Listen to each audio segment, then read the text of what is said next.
দর্শক, আমরা এই মুহূর্তে রয়েছি গাজী মেডিকেল কলেজ হাসপাতালে।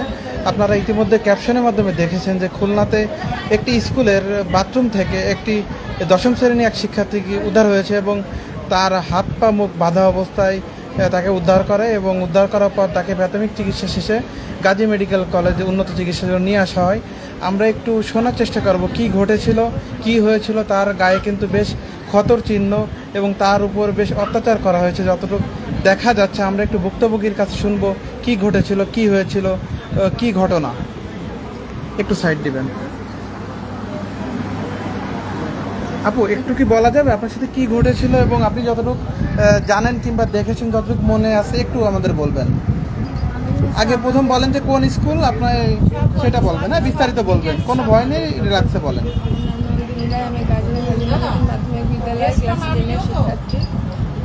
কি হয়েছিল একটু বলবেন। হ্যাঁ, কি হয়েছিল একটু সেটা বলবেন।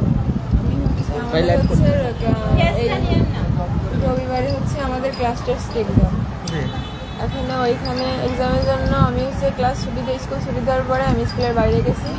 এবার স্যার আমার সাথে কথা বলার জন্য, মানে এই এক্সাম নিয়ে কথা বলার জন্য আমাকে ডাকছেন। আমাদের স্কুলের সহকারী প্রধান শিক্ষক, আপনার স্কুলের সহকারী প্রধান শিক্ষক আমাকে ডাকছেন। এবার আমি তার সাথে কথা বলার পরে আমি হচ্ছে প্রতিদিন ছুটির পরে একটা প্রাইভেট পড়ি স্কুলে। আজকে সেই প্রাইভেটটা ছিল না। তারপরে প্রাইভেট না থাকায় আমি সেই প্রাইভেটটা পড়ার আগেই ওয়াশরুমে যাই রেগুলার। সেভাবে আজকে প্রাইভেট ছিল না, তাই স্যারের সাথে কথা বলে আমি ওয়াশরুমে গেছি। ওয়াশরুমে যে এমনি আমাদের ওয়াশরুমটা পাশে এতটুকুখানি আছে, অল্প একটু জায়গা, ওইখানে আমি যে পা দিছি প্রথমে, তখন পেছন থেকে কি আমার মাথায় আঘাত করে, পিছন দিয়ে আঘাত করে মাথায়। তারপরে এবার আমি মানে চিল্লাইতে যাবো, তখন আমার চোখ মুখ বন্ধ করে ধরে।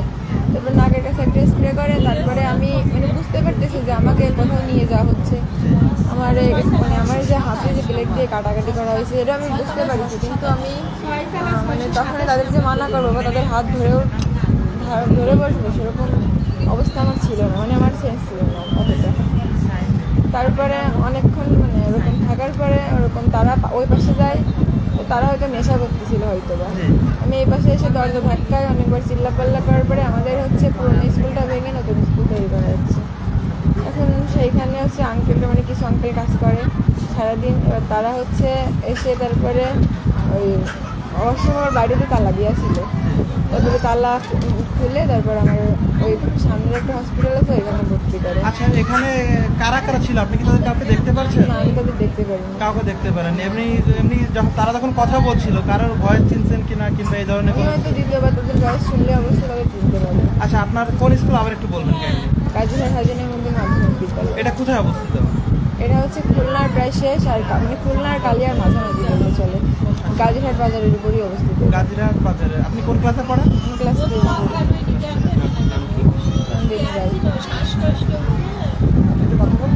আপনি কি জানলেন কিংবা কি শুনলেন?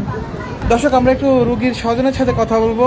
নিরাপত্তার খাতিরে আমরা তার ফেসটা দেখালাম না, আপনি একটু তার এখানে যারা উপস্থিত আছে তাদের কাছে একটু শুনবো যে কী ঘটেছিল এবং তারা এই ঘটনা কী চায়, আমরা একটু সেটা শোনার চেষ্টা করবো।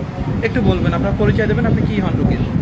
জানেন না, একটু খোলা থাকে না, যতটুকু জানে, যতটুকু শুনেছি। জি, আমি তো খুলনাতেই থাকি। জি, শুনলাম 9টার দিকে যে মেয়ের এই অবস্থা, জি, যে শুনছি যে স্কুলে কারা বাথরুমে আটকায় রাখছিল, তারপরে মিস্ত্রিরা উদ্ধার করে আনছে। এখন এর সুষ্ঠু তদন্ত, সুষ্ঠু বিচার চাই। কারা এরকম করলো, কেন করলো, মেয়েটা তো আজকে শেষ হয়ে যেত।